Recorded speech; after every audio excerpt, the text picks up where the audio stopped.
Guys, it's Kresge here, doing a replay review of one of our clan battles from tonight.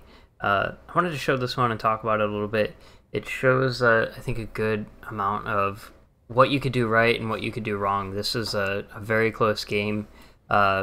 We started out really strong and we made some mistakes and, you know, had trouble holding ourselves together. And we're playing against TSPC, which is a really good clan. So there we in the past, I want to say we got to be close from the last like season or two of fighting them on winning 50% against them. So we're pretty evenly matched most of the time, it seems. So we were going into this pretty cautiously. We knew they're not going to let us take advantage of easy mistakes, and same thing. So we kind of set up cautiously. And one of the things we've been doing is we haven't been running like a same plan on every map lately. And I think this is one of the things that has been really good for us. We kind of got into a rut where we'd say, this is our game plan, this is what we're going to do, and we got to do this, and this is how we're going to run every single game, but every single game is not the same. And as you can see, they have a little bit different of a lineup than we're used to seeing. It's actually becoming quite common. We saw it a lot tonight. So every start of every game, we look at what the enemy has, what map it is, obviously, what we have. We've been changing up our lineup a little bit, trying out some new stuff, and we go in there and say, okay, they have this loadout. Maybe with their loadout, they're probably going to be better suited for A. In this case, we looked at what they had and said, yeah, maybe we don't want to focus on A. With the amount of radar they have, A's been kind of a tricky cap, and we haven't been pulling it off lately as easily as we used to in the start of the season. So let's try something new. This is the first time we had our DD go into B, kind of just trying to cap it real quick. And this is the first time we've even tried a C push. And so we're doing this just because we don't want to get stuck into a rut. We've been having that happen where we make up our plans, and anytime something strays from the plan, it goes wrong, or we fall apart. And I know that's, I think, rule number one of any team battle, any kind of whatever competitive thing, real life war. You can have the best laid plans, but the enemy is going to change that. If they're a good enemy, they're usually not going to just let you walk all over them, right? So this has been working out really well for us, just kind of like being flexible. And it kind of keeps us sharp too, because our players would then stick to, oh hey, I'm used to always playing this role. I know to only do this one thing, and outside of that, I don't really need to know. I don't have to be as versatile. I'm not as well rounded as a player, and this has really helped us. So we kind of waited to see what they were gonna do. We've actually been seeing some teams try a CD push lately, so we were a bit hesitant to run straight up. Usually a good indicator is where their battleship is at. However, some teams like to put their battleship on the off flank to prevent a push, because it's cruisers will think twice before they run into a battleship, right? And they should. Battleships are scary. They'll do a lot of damage to you if you're not careful. Typically, if you have to push in, then you have to give broadside. So in this case, we saw their Moskvas over there at B, we saw their gearing, and we saw the Yamato, and now we're seeing the Hindenburg pop up, and we see a Zhao over there. So we're realizing, oh hey, they're kind of weak over here on C, and this is where we're starting to do things really good. They have 2 ships at C. We'll have 3 our battleships pushing through. We're gonna have the numbers here. We just have to not lose too much, right? That's easier said than done. So we're starting out pretty strong. We're trying different things. We realize, hey, it's not good to send our Yu Yang into A right now. The Moskva will have shots on him. He's going to be proxy spotted by the gearing. It's just not a good call. So the Yu Yang should go spot. There's no reason the Yu Yang should go and try to grab A right now. And as you can see, we're constantly watching the health trade. We're seeing that our Zhao is taking a lot of damage from the Wooster, and we're telling him, hey, you got to go dark. You might, sure, we want to kill that Zhao, but an even trade isn't going to really put the game in our favor at all. So it's best to just go dark if we can keep that Zhao shooting. Our Yamato is right behind me. He's not in my range to hit him yet, and honestly I don't really want to just yet. I'm broadside to that Yamato. I want to wait till I get to some cover before I can do that.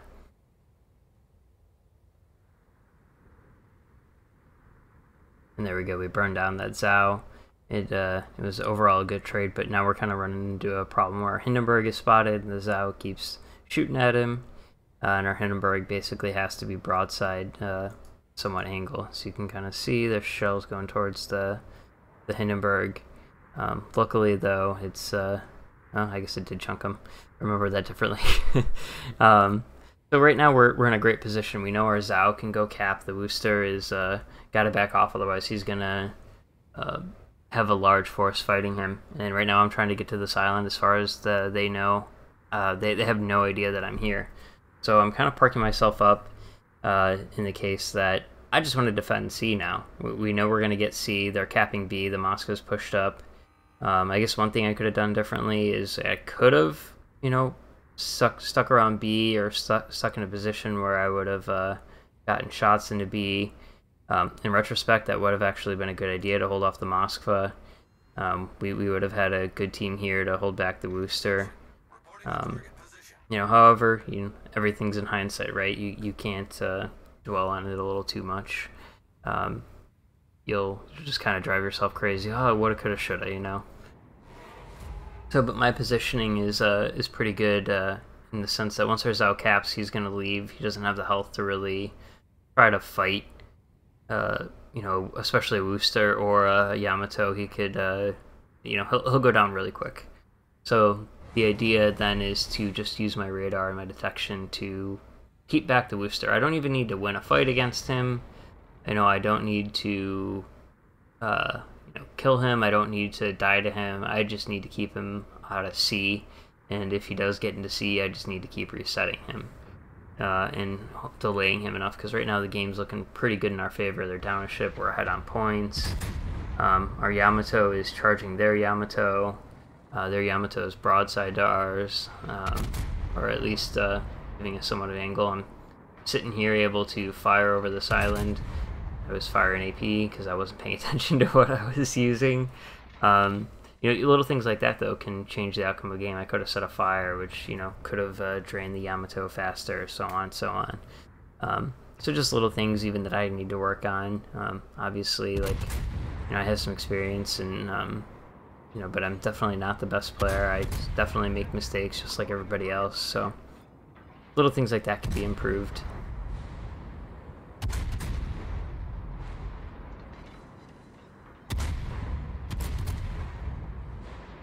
But the Yamato's in a hard spot right here. He, you know, he's kind of broadside. He's going to get around this island and go dark, or at least have some cover. Which he really needs to do. The one thing I would have changed if I could go back is put pressure on B. We have C and D. Right now we've gotten comfortable. And we realize we just got to live and outkill them to keep this lead. However, TSPC is not a pushover clan, so they're not going to just let us kill them without working for it, right? So soon here is where we start to sort of, I don't know, I guess struggle a little bit and fall apart somewhat. What we really should have done is we sent the Zhao and Hindenburg back to defend, thinking, oh, you know, the Wooster's weak, I could take him on a one-on-one fight, which I really should be able to. You know, you know, that's not something you always want to put up the chance. We have the extra ship, why not? Maybe even keep, like, the Zhao kind of at, like, you know, right around here at I9 or something, or sorry, not even there, like at F9, F10, somewhere right around there. That way they can help me if needed and still be somewhat safe, because he was low on health. He's healed back. Oh, actually, no, he's about the same health. I don't think he can really heal back. But our Yamato is going to go into B to try to cap. Realize, you know, this side of the map, they don't really have anything. The only thing that can come around is the Yamato. You know, and our Hindenburg, again, this is where we also kind of make a mistake. We originally told the Hindenburg to go cap, and then the Yamato went in. We kind of fell apart on our communication a little bit.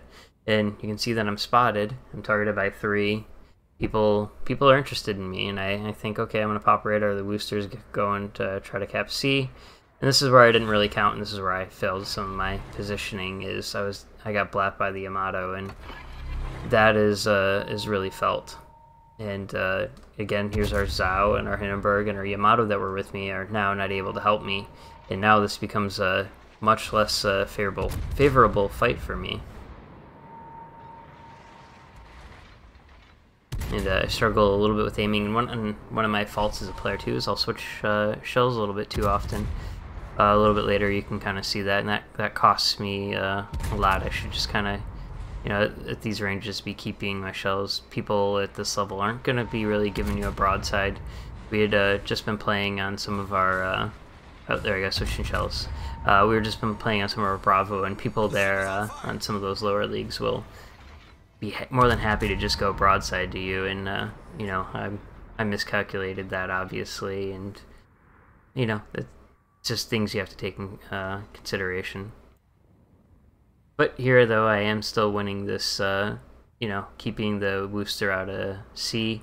He's really got a likely trade, or you know, it's going to be a close fight. He's got to at least take a lot of damage to get C, so he's not able to just waltz in and get it.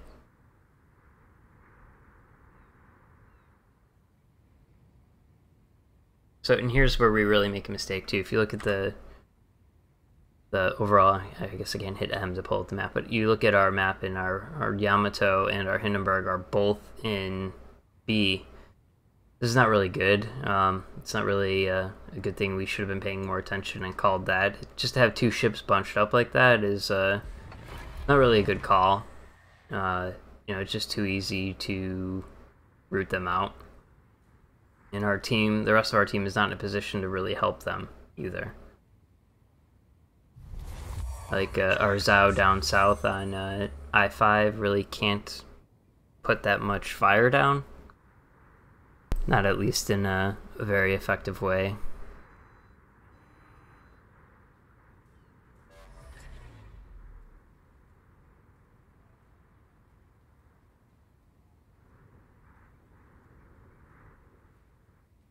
And I called our Zhao to come help me just to make sure we win this fight with this Wooster. I can't really take any chances. It's going to be a close fight. So their Wooster knows they have to make a move to win. And here we are at 960 points. We just have to live and we win, right? You know, it's obviously easier said than done. And we start to fall apart really bad right here. And here I am making my mistakes, switching shells. You know, things I just got to work on, and this Wooster is tearing me apart.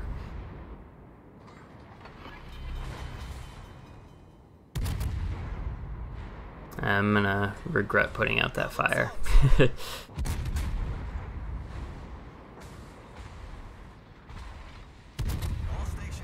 And the other thing too is I was pretty stationary here. But the idea was, you know, I was kind of thinking I'd wait for the Zhao to get closer and I'd go charge him.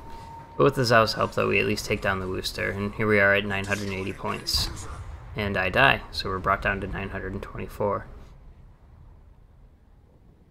But we still have 2 caps, we're denying B. It still looks good for us, right? We just gotta have our ships win. So I kind of go and look, say, hey guys, we just need to live right here, and our Moskva goes around the corner, and he probably should have just basically hid. They can grab B, so what? Who cares? Our Yamato gets deleted. Now our Moskva's around here. We should have just had him stay behind that island. Let him go get B, let him have it. Who cares, right? You know, be a little bit more defensive here, and now things are looking a little less favorable. We have less ships. They have 2 caps. Provided we don't lose ships and they don't get C or D, we can still win this. But things aren't looking good for us right here. Our victory is in sight. Moskva's doing his best to try to at least do every bit of damage he can to this other Moskva.